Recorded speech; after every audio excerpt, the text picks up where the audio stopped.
Over the years, we've been told to use a slower action rod for treble hook lures, such as spooks, crankbaits, spybaits, or jerkbaits, and to use a fast or extra fast action rod for jigs, Texas rigs, etc. These guidelines might be true to some extent, but the modern rod design and manufacture has evolved so much that many of these guidelines perhaps do not apply to contemporary rod selection anymore. So a redefinition of the rod selection guideline is needed for 2025, and this is what we're going to do today. Now first, let's do a quiz. Walking into a tackle shop to pick up a rod, a lot of us would pick up the rod and swing the rod up and down or left and right to feel the power and action. So our quiz will be comparing these two sets of rods. In the first quiz, which rod do you think has a faster action? In the second quiz, which rod do you think has a higher power rating? Just by looking in the first set, the rod on the left appears to have a faster action, while in the second set, the rod on the left appears to have a higher power rating. Now here comes the answer though. In quiz 1, the rod on the left is the Megabus Destroy Casino, which is a medium faster action rod. And the one on the right is the G.Loomis GRX 852 JWR, which is an extra faster rod. In the second quiz, the one on the left is again the G.Loomis 852 GRX.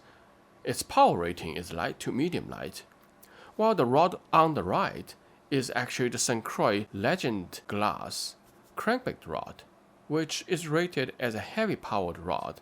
So in the first pair, the rod on the right has a faster action than the one on the left, and the right rod of the second pair has a much higher power than the one on the left. But why do they appear to be either slower action or less powered? Now this is all because when we are looking at a bouncing rod recoiling back and forth, our eyes are only capturing the distance of the rod tip movement, and specifically how much does the tip move away from the bottom section of the blank, which does not bend much. And this is where most of the confusion about the power and action comes from. Power and action are two of the most fundamental pillars when it comes to the rod performance and applications. Now, although both of them have been labeled on the rods for at least 3 or 4 decades, but thanks to the diagrams like these, there are still many confusions nowadays among anglers about these two concepts.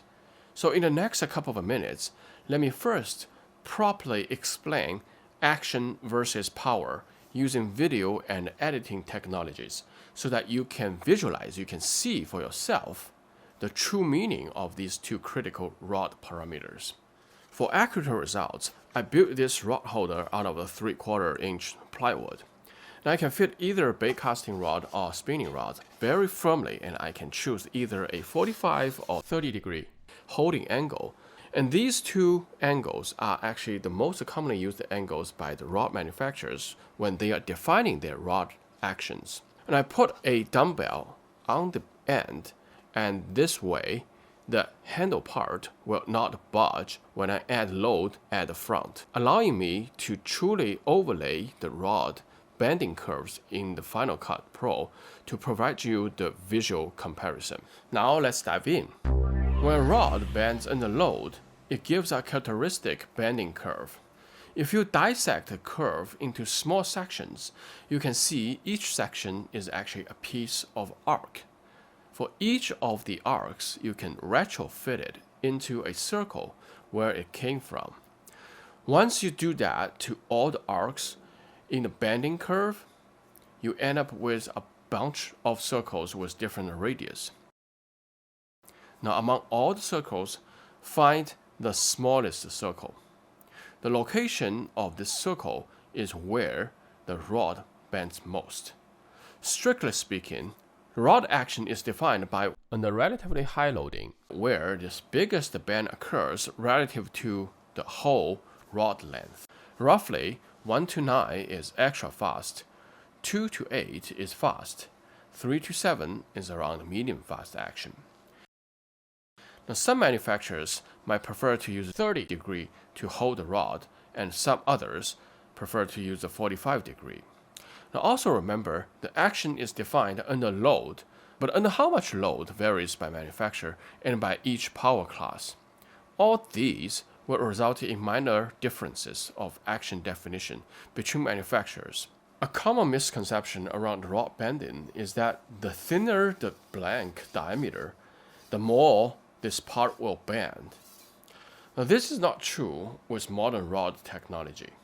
In fact, with new material and a new way of fiber woven, resin technology, etc., modern rod manufacturer is capable of almost choosing wherever they want the rod to bend most, or in other words, blank with a thicker diameter can be bending more than the blank with a smaller diameter.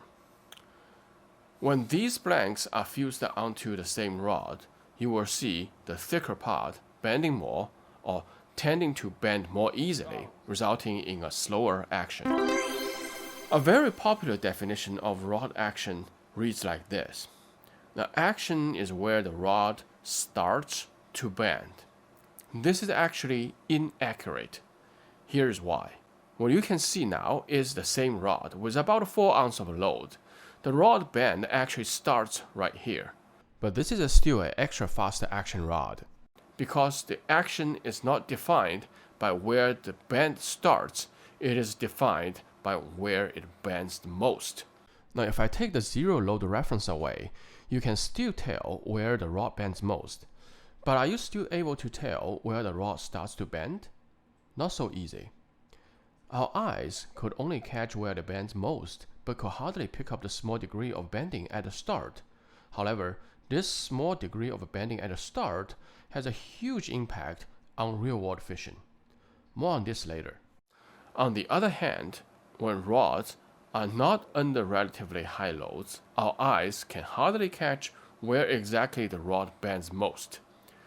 This is also why most of the rod actions are defined under relatively high load.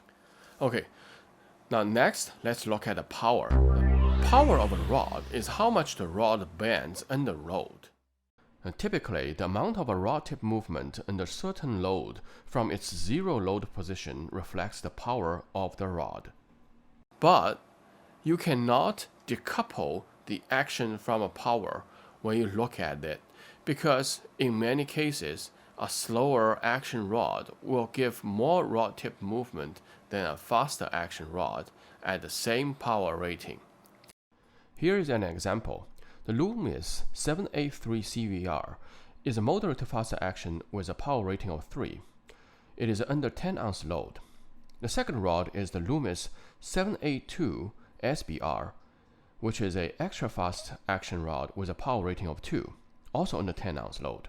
You can clearly see the 782 SBR, even with a lower power rating, its tip movement is much smaller than that of the 783 CBR.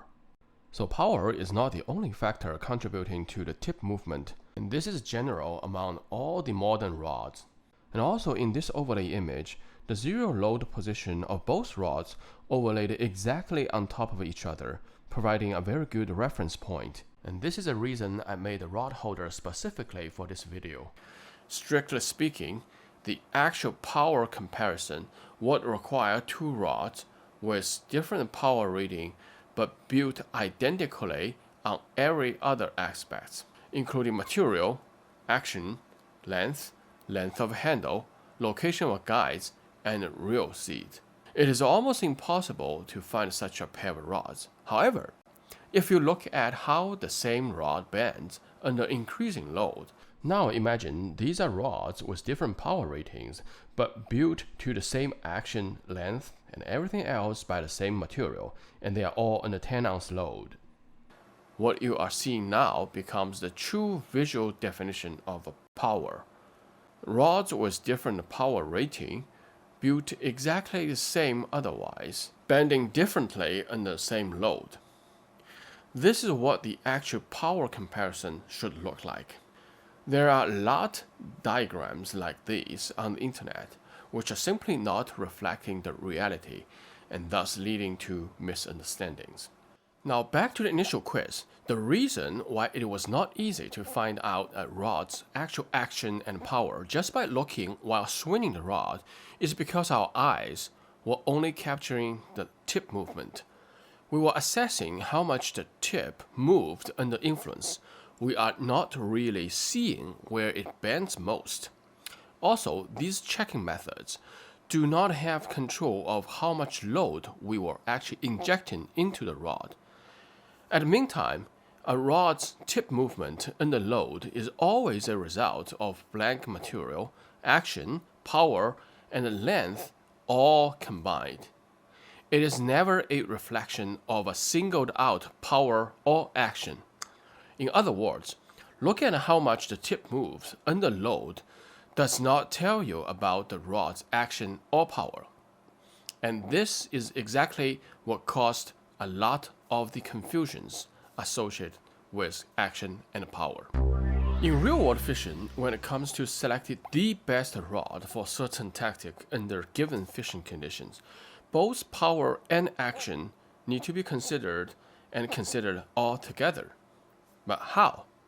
Now going back to the two rod selection guidelines that we were talking about at the very beginning of the video, what they're really talking about is to fish those treble hook lures, we need a rod that's more forgiving to keep the fish pinned without pulling the hook out. And for the jig rods, what we need is a stiff rod to have that sensitivity and also be able to jump the bait off of the cover so as to trigger those reaction strikes easily. For modern rods, what both of these two guidelines are really asking for is actually the adequate amount of rod tip movement. Because the fishing rod is a lever, when the tip moves or when the rod bends, it's actually shortening the distance from the load to the fulcrum, leading to less effort required from the angler to present a high drag lure or to fight the fish.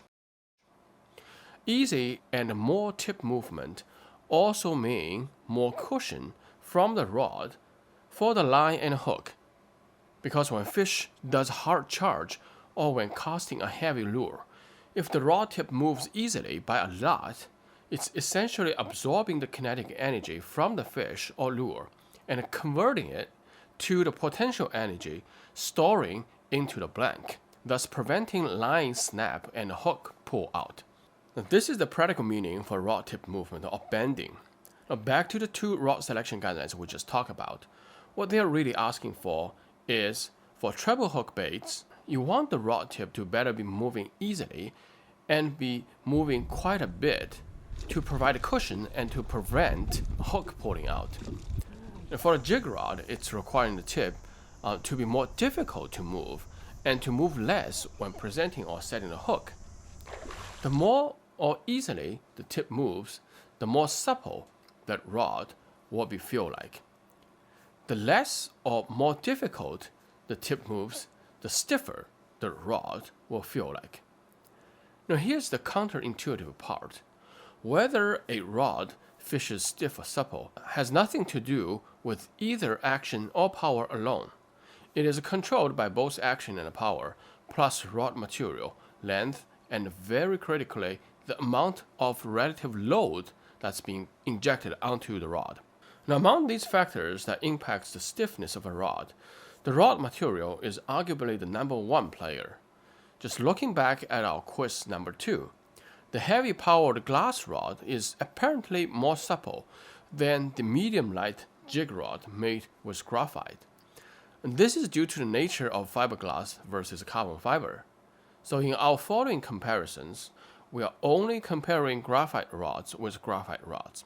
And next, on top of the action and the power demonstration we just saw earlier, we need to take a deeper dive into the concept of a relative load and how this relative load plays and interact with the action and the power property of a rod. Now this is a critical yet often overlooked piece to link the power action concept to the real world fishing, which will in turn ultimately guide us selecting the best rods. So in a nutshell, different rods have different range of high load and low load. Now, when an 8-ounce load is applied to the tip of a light-powered rod, the rod is pretty much in its medium load zone. However, putting the same 8-ounce load on a heavy-powered graphite rod, it is in its low loading zone.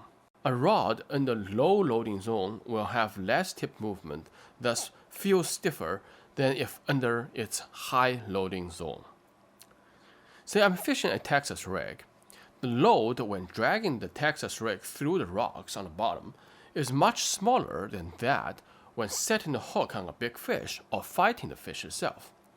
The different baits and rigs will also put different amount of load on the rod. For example, the load of speed cranking a deep diving crankbait is much more than that of cranking a shallow square bill. Now, whether these loads are high load or low load for a rod will determine if a rod fishes stiff or supple. And in real-world fishing, the rod is involved in pretty much 4 operation stages. That is casting, presenting, hook setting, and fish fighting. Now, ultimately, a rod perfect for a certain tactic under given fishing condition is a rod with perfectly adequate amount of tip movement or stiffness, responding to each and every operation stages of fishing.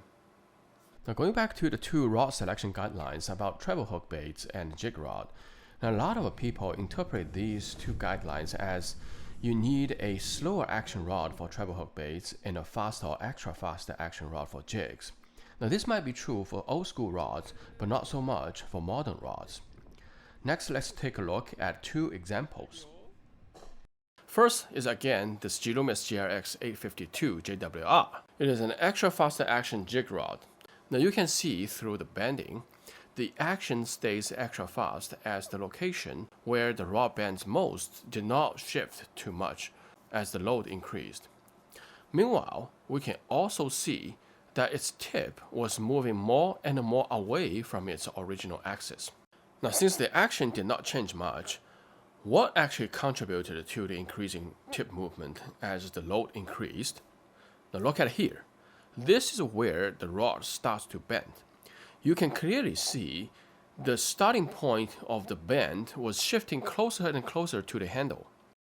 If the rod starts bending closer to the handle, even if the bending of the tip section stays exactly the same, it will result more and more tip movement. The closer the bend starts to the handle, the more distance of the tip movement it causes. This phenomena requires the load to be above certain range, or in the rod's high loading zone, as we just discussed. This trait is only available on modern rods thanks to the advanced rod manufacture technologies. On old school rods, when you load them up, the amount of tip movement increase was not that significant because the bottom part of a blank could not bend much as the diameter increases. So a lot of the fast action old school rods feel stiff all the way, even in the high loading range. In real world, when you set the hook, the amount of force you put in might be roughly the same. But the amount of force may fall in high loading zone for a lower powered rod, while fall in the low loading zone of a higher powered rod. In the case of this 852 JWR, it is a Force 2 powered rod in the range of light to medium light. So this low power rating makes my hook setting force easily fall into its high loading zone. The result is, as we just see from the overlay, its bottom of the blank will start to bend closer to the handle, thus giving more tip movement, or in other words, it will provide quite a bit cushion to line and hook, unlike what you might have expected from an extra fast action rod. In reality, I found this rod to be an excellent rod for fishing spybait, which is a treble hook bait. Now first, the spybait do not pull a lot of drag during the presentation, and more importantly, when fish bite the spybait, they hit it just like hitting a soft swim bait.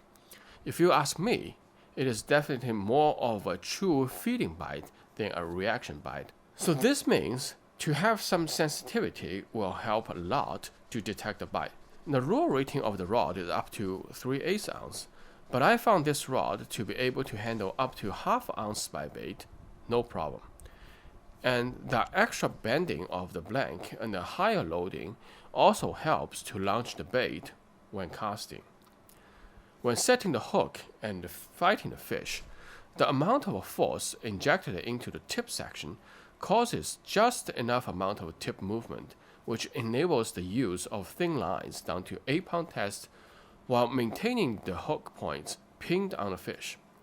Now, if you use the traditional composite medium fast action 2 to 3 power rating rods for spinbaits, now they actually provided too much tip movement, which is not a good thing for long distance hook sets on light feeding bites. They also are nowhere close to provide you the sensitivity of bite as the 852 GRX did. Of course, this is not to say this 852 GRX is suitable for all treble hook applications such as crankbait. The reason is the drag or resistance when presenting. The wobbling, wiggling crankbaits introduces just simply too much drag and vibration. Now our second example is the Megabus 2014 Evolution Diablo. This rod is rated in the range of medium heavy. When we apply a small load on this rod, we can notice two things. Now first, the rod starts bending under low load far more closer to the handle section than a faster action rod. 2. The tip movement is very small under low loading thanks to its power. What is a low loading scenario? Now presentations like dragging a jig on the bottom, but this is actually a regular action rod. How could you be using a regular action rod for jig fishing? Now again, remember, if the rod tip movement is small, the rod actually fishes stiff. What we want for a jig fishing is a rod that's sensitive enough to transmit the bite, stiff enough to jump the jig off of the weed or rock to trigger the reaction bites. So what we don't want is when we jump up the rod bends a lot first. That means we cannot pull the jig off the weed quick enough or jump it up quick or high enough to trigger the reaction bites. However, if dragging the jig only puts the rod in the low loading zone, the rod still fishes stiff. So it won't be a problem to still provide the crispy feeling and the abrupt presentation of a jig to trigger those reaction bites. As for the sensitivity, the modern carbon fiber woven and resin technology is able to put enough sensitivity to those regular action and medium fast action rods. Also, a carefully chosen length, especially a relatively short length, can actually further increase the crispness, as well as to up the sensitivity even more. On the other hand, when the regular action rod is in the high load zone, it bends deep. The rod is easier to engage more bottom section into the fish fighting and to provide more fighting power due to the physics of the lever. Now this trait actually makes it highly advantageous when fishing the heavy covers in close quarter. If you look at some of the JDM jig rods in recent years, you can actually see quite a few adopting slower action, short length. So the two rod selection guidelines were really not asking for certain action of rods, but rather calling for adequate tip movement or stiffness to match the load output when setting the hook on treble hook baits or presenting a jig so as to properly fish them. So really, the relative load and stiffness assessment is the more practical way of rod selection. Action and power combined provides us information on the relative stiffness. And the caveat is, the range of high loading and low loading zone on each rod are different. There is no golden rule among different manufacturers, so this part requires we anglers to test out the rods in field and find out through the actual use test what is the best rod to fish certain tactics under your fishing conditions. In summary, I hope today's video could help you visualize the action and power by looking at the overlay of the bending curves. And also could remind you to be aware that with the modern rod technology, a faster or extra faster rod can also provide enough suppleness to be able to fish treble hook lures properly, while slower action rods can still maintain the sensitivity, giving you the crispy feeling and hooking power while fishing a jig in its low loading zone. In pursuit of a perfect rod for your favorite tactic, if you can match the relative loading of a tactic with the rod's relative stiffness during casting, presentation, hook setting, and fish fighting, then you will be able to break the boundaries of the traditional rod selection guidelines and find that real, ultimate, perfect modern rod to suit your fishing style. Now today I only touched the rod sensitivity a little bit, and this will be a topic for another day. With that, it's a wrap for today. If you like more of this type of content, please do not forget to hit that subscribe button. Tight lines until next time.